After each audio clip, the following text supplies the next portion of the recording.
اب امریکی حکام پر یہ تنقید بھی ہو رہی ہے کہ وہ جان بوجھ کر امریکی فوجیوں کی ہلاکت اور زخمی ہونے کی تفصیلات بتانے میں تاخیر کر رہے ہیں۔ اس حوالے سے CNN کی رپورٹ کے مطابق پینٹاگون ایران کے ساتھ جاری جنگ کے دوران امریکی فوجیوں کے زخمی ہونے کی معلومات جاری کرنے میں سست روی کا مظاہرہ کر رہا ہے۔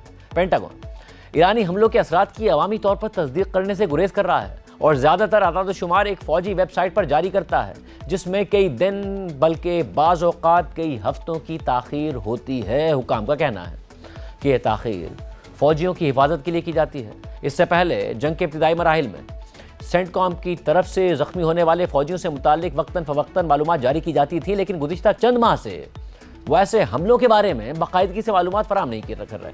اس صورتحال میں ڈیفنس کیجوالٹی انالیسس سسٹم امریکی فوجی جانی نقصانات سے متعلق سرکاری اعداد و شمار کا بنیادی ذریعہ بن گیا ہے۔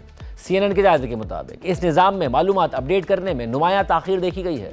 پینٹاگون کے ایک عہدیدار کے مطابق طبی معائنے اور دیگر ضروری کارروائیوں کی وجہ سے کسی زخمی فوجی کا ریکارڈ فوجی نظام میں درج ہونے میں کئی دن یا بعض اوقات کئی ہفتے لگ جاتے ہیں۔ تاہم انہوں نے یہ بھی کہا کہ DCAS کا ڈیٹا بیس باقاعدگی سے اپڈیٹ کیا جاتا ہے۔ جون کے وسط میں امریکہ اور ایران کے درمیان مفاہمتی یادداشت پر دستخط ہونے کے بعد پیر کی دوپہر تک DCAS میں صرف ایک نئی امریکی ہلاکت ریکارڈ کی گئی تھی، اور وہ ہلاکت امریکی بحریہ کے کمانڈر گیبریل ایڈورڈز کی تھی، جو ایک ہیلی کاپٹر پائلٹ تھے، اور وہ 1 جولائی کو بحیرہ عرب میں ایک حادثے کے دوران لاپتہ ہو گئے تھے۔ اس نظام کے مطابق 14 نئے امریکی فوجیوں کے زخمی ہونے کا اندراج بھی موجود ہے، جو جمعے کو جاری کیے گئے اعداد و شمار کے برابر ہے، اور زخمی امریکی فوجیوں کے اعداد و شمار بظاہر بے قاعدگی سے اور اکثر ایک ساتھ جاری کیے جاتے ہیں۔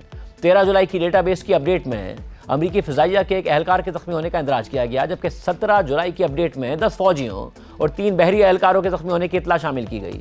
اس خبر کی ابتدائی اشاعت کے بعد DCAS کی ویب سائٹ پر 20 جولائی کو ایک اور اپڈیٹ کی گئی، جس میں مزید 4 فوجیوں کی ہلاکت اور 20 اضافی زخمی اہلکاروں کا اندراج کیا گیا۔ تاہم پینٹاگون کے ترجمان شان پارنیل کے مطابق اب بھی درجنوں زخمیوں کا ریکارڈ سرکاری نظام میں شامل نہیں کیا گیا ہے۔ انہوں نے پیر کو ایک پوسٹ میں کہا کہ 7 جولائی سے اب تک تقریباً 100 امریکی فوجی زخمی ہو چکے ہیں۔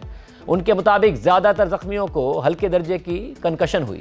شان پارنیل نے اس سے پہلے CNN کو بتایا تھا کہ معلومات جاری کرنے میں تاخیر مشرق وسطیٰ میں تعینات 50,000 سے زائد امریکی فوجیوں کی حفاظت کے لیے ضروری ہے۔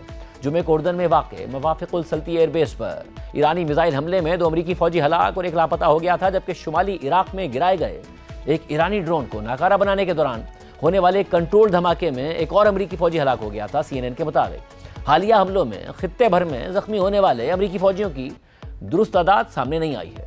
سینٹ کام کے مطابق عراق کے واقعے میں ایک فوجی زخمی ہوا، جبکہ اردن کے ایئر بیس پر حملے کے بعد زخمی ہونے والے 4 امریکی فوجیوں کو اردن کے اسپتالوں میں علاج کے بعد ڈسچارج کر دیا گیا ہے۔